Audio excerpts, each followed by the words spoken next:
Assalamualaikum warahmatullahi wabarakatuh.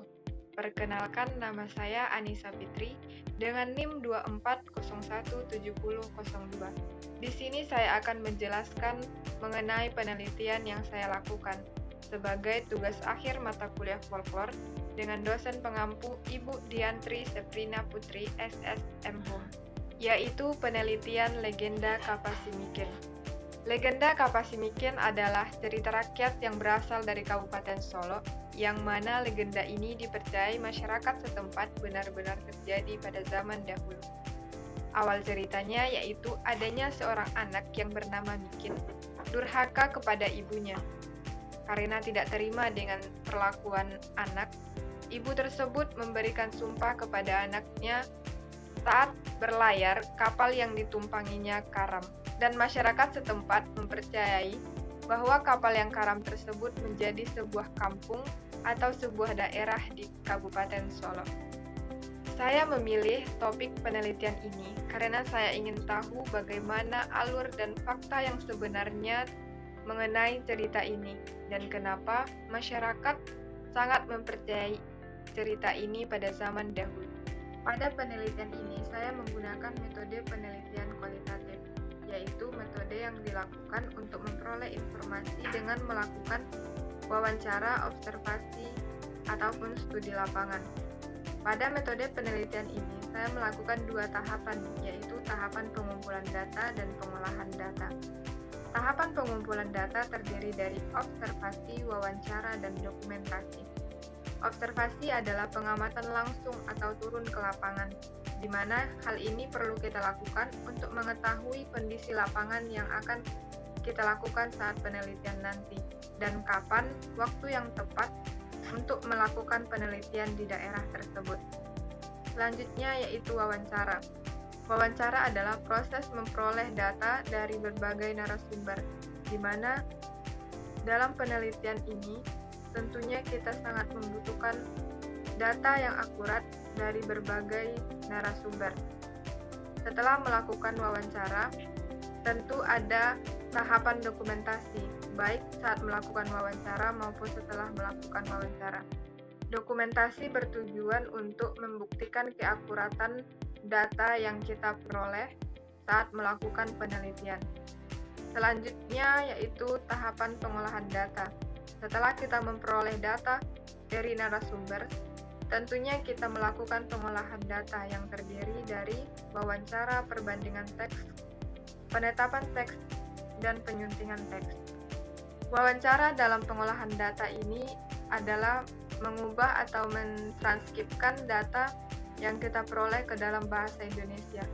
Jika saat melakukan wawancara, kita melakukan wawancara dengan bahasa daerah. Yang selanjutnya yaitu perbandingan teks. Tentunya dalam melakukan wawancara, untuk memperoleh data yang akurat, kita tidak hanya melakukan wawancara terhadap satu narasumber saja, melainkan mungkin beberapa narasumber. Tentunya kita perlu membandingkan informasi yang kita dapatkan dari setiap narasumber. Selanjutnya yaitu penetapan data. Setelah melakukan perbandingan, kita tentu tahu mana data yang lebih lengkap dan mana data yang lebih akurat. Dalam penetapan ini, kita menetapkan data yang lebih jelas dan lebih akurat pada saat melakukan penelitian. Selanjutnya yaitu penyuntingan teks. Ini merupakan tahapan akhir dari pengolahan data. Setelah mentranskripsikan data, membandingkan serta menetapkan data yang paling akurat, selanjutnya yaitu penyuntingan teks.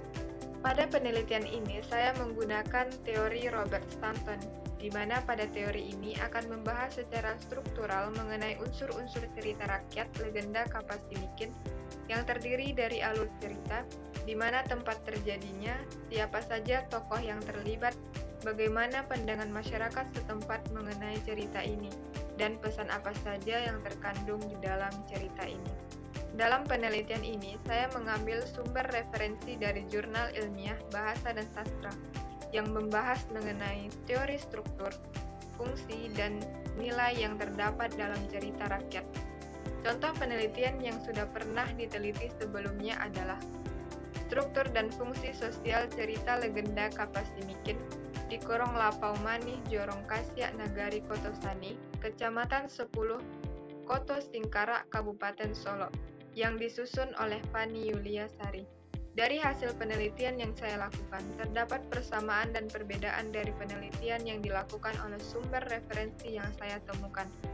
Di mana pada penelitian ini, saya melakukan penelitian terhadap struktur legenda Kapasi Miskin dengan metode penelitian kualitatif dan sumber teori menurut Robert Stanton.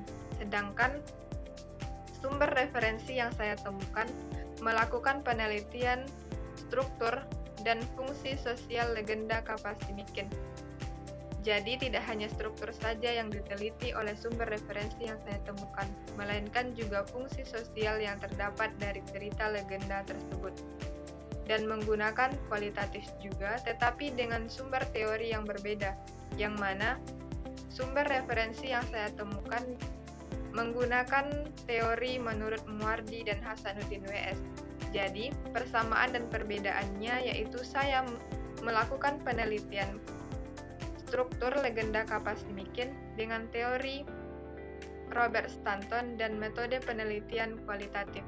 Sedangkan sumber referensi yang saya temukan melakukan penelitian struktur dan fungsi sosial legenda Kapasi Miskin dengan menggunakan teori Muardi dan Hasanuddin W.S.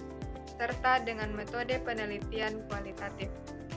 Baiklah, sekian penjelasan terhadap penelitian yang saya lakukan mengenai struktur legenda Kapasi Miskin yang ada di Kabupaten Solo. Sekian, terima kasih. Assalamualaikum warahmatullahi wabarakatuh.